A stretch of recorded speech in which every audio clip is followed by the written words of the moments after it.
Chapter 9 Society and Economy in the Colonial Period. Colonialism and Tribal Societies. Many peasant and tribal rebels broke out against British colonialism in almost all parts of India. Though the causes of peasant and tribal revolts differed from region to region, one distinct cause of their revolts was due to the over-exploitation by both the colonial government and the landlords. Santhal Rebellion. One popular tribal rebellion that broke out during this period was the Santhal Rebellion. Some merchants and moneylenders completely controlled the existence of Santals through interest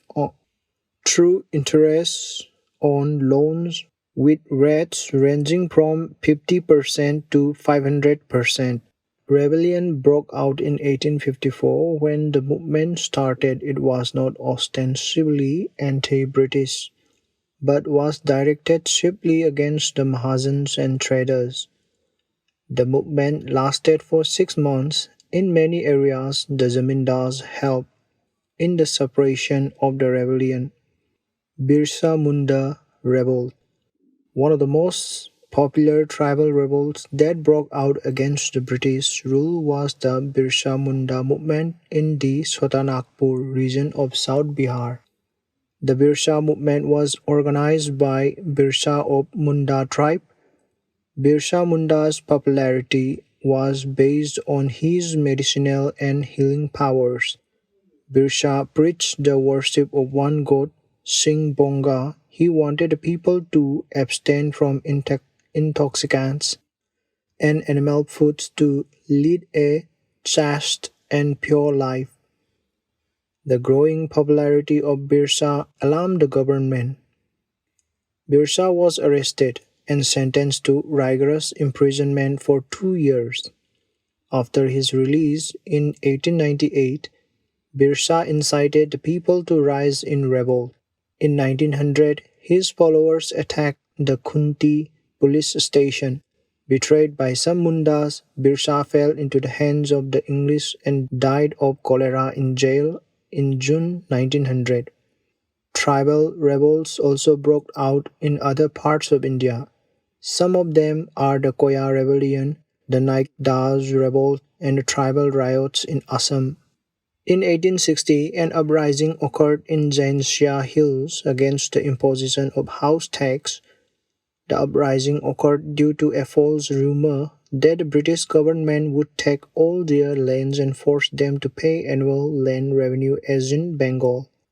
The rebels resisted the efforts of the government to subdue them by following guerrilla tactics. By the close of 1863, they were forced to surrender. Impact of colonial agrarian policies on peasants and landlords. The first few decades of the British rule witnessed the ruin of most of the old zamindars in Bengal and Chennai.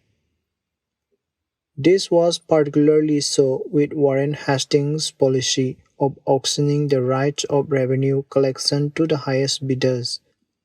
The Permanent Settlement of 1793 also had a similar effect in the beginning.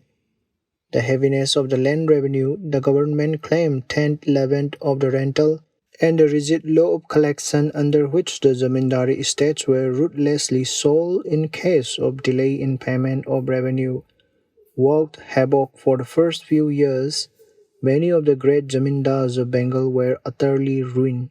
A remarkable feature of the spread of landlordship was the growth of sub-infeudation or intermediaries. The new landlords found it convenient to sublet their right to collect rent to other eager persons on profitable terms. As the overcrowding of the land led tenants to compete with one another to acquire land, the rent of land went on increasing.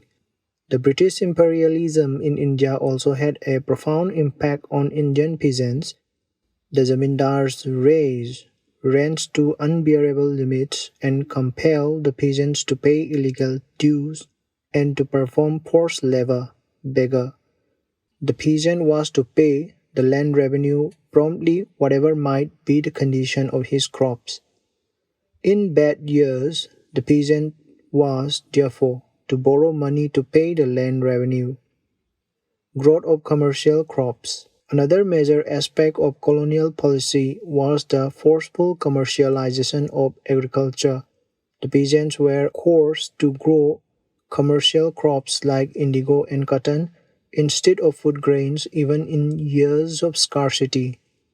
Instead of exporting manufactures, Indians were forced to export raw materials like cotton and raw silk, which British industries urgently needed, or plantation products like indigo and tea or food grains, which were in short supply in England. The process of commercialization of agriculture was intensified by the development of the most elaborate network of railways in India after 1850. Railways linked the interior of the country with the ports and harbors and urban marketing centers, and thus Indian agriculture began to produce commercial crops.